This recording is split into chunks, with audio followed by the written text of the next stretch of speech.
حضرت داتا گنجش حضرت ابو سعید کی بات لکھتے ہیں، کہتے ہیں مجھے ابو مسلم جو تھے فارسی، انہوں نے بتایا کہ میں جب ان کی بارگاہ میں گیا، حضرت ابو سعید کی تو بڑی شان و شوکت، لباس فاخرہ، کہتے ہیں میں تو ایک معمولی سے کپڑے، ایک چادر پہنی پسینے کی وجہ سے کپڑے میل سے پہنے کچالے اور بڑے پٹے پرانے سے کپڑے پہنے ہوئے تھے، تو دل میں خیال آیا کہ یہ کیسا فخر ہے کہ اتنی شان و شوکت، اور میں گدڑی میں، اصل فخر تو یہ۔ تو داتا صاحب لکھتے ہیں کہ انہوں نے فوراً میری طرف توجہ کی، اور ابو سعید نے فرمایا کہ تصوف تو اللہ سے دل لگانے کا نام ہے، اس کا لباس سے تو کوئی تعلق نہیں۔ وَثِيَابَكَ فَطَّهِّرْ، اور اپنے کپڑوں کو پاک رکھنا ہے، یعنی پیغمبر مبعوث ہوا ہے اور اسے کپڑوں کی پاکیزگی کا حکم دیا جا رہا ہے، اور صوفیاء کے ہاں جس نے سب سے زیادہ گندے کپڑے پہنے وہ اتنا بڑا بزرگ ہوتا ہے۔ Point to be noted. ہاں آپ تصوف کی کتابیں پڑھ کے دیکھیں سر، یہ تذکرۃ الاولیاء جو ایک سمجھ لیں مدر بک ہے تصوف کی، شیخ فرید الدین عطار المتوفی 632 ہجری، جس کے حوالے فضائل اعمال، فضائل صدقات، فضائل سنت، یہ سارے بزرگ بابوں کی کتابوں میں ملیں گے۔ وہ سارے واقعات ادھر سے ہی چھاپے مارے ہوئے ہیں۔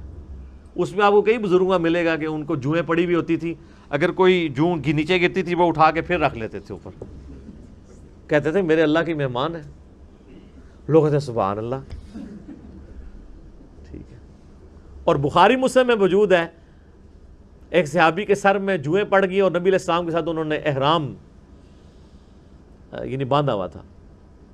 تو انہوں نے کہا یا رسول اللہ مجھے یہ تو جوئیں پڑ گئی ہیں، جوئیں تنگ کر رہی ہیں، تو مجھے اجازت دیں میں بال منڈوا دوں۔ اب آپ جب تک احرام کی ساری پابندیوں سے آزاد نہیں ہوتے ہیں اس وقت تک تو بال نہیں منڈوا سکتے۔ پھر نبی علیہ السلام نے ان کو بال منڈوانے کی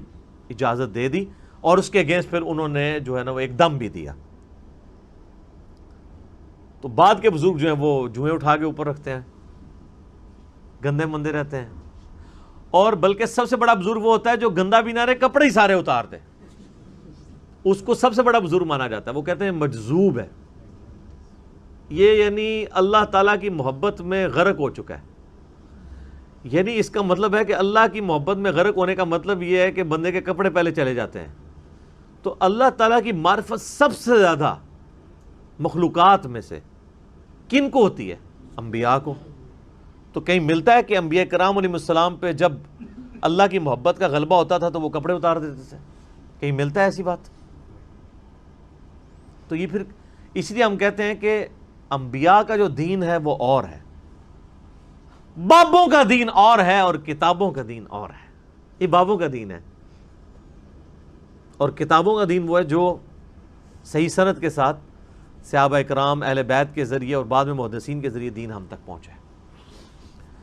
نبی علیہ السلام کو شروع کی وحی میں کہا جا رہا ہے کہ آپ نے اپنے کپڑوں کو پاک صاف رکھنا ہے، روحانی طور پہ بھی پاک رکھنا ہے، یعنی ایک اللہ تعالیٰ نے جیسا کہ سورۃ الاعراف میں آتا ہے نا کہ تقویٰ کا لباس سب سے بہتر لباس ہے، تو وہ یعنی آنکھوں کی پاکیزگی، ہاتھوں کی پاکیزگی، ایک تو فزیکل نجاست سے بھی اور روحانی طور پہ بھی، حرام کی طرف نگاہ نہ اٹھے، ہاتھ حرام کی طرف نہ بڑھے، تو فزیکل نجاست بھی ختم کرنی ہے اور انٹلیکچوئل نجاست بھی ختم کرنی ہے۔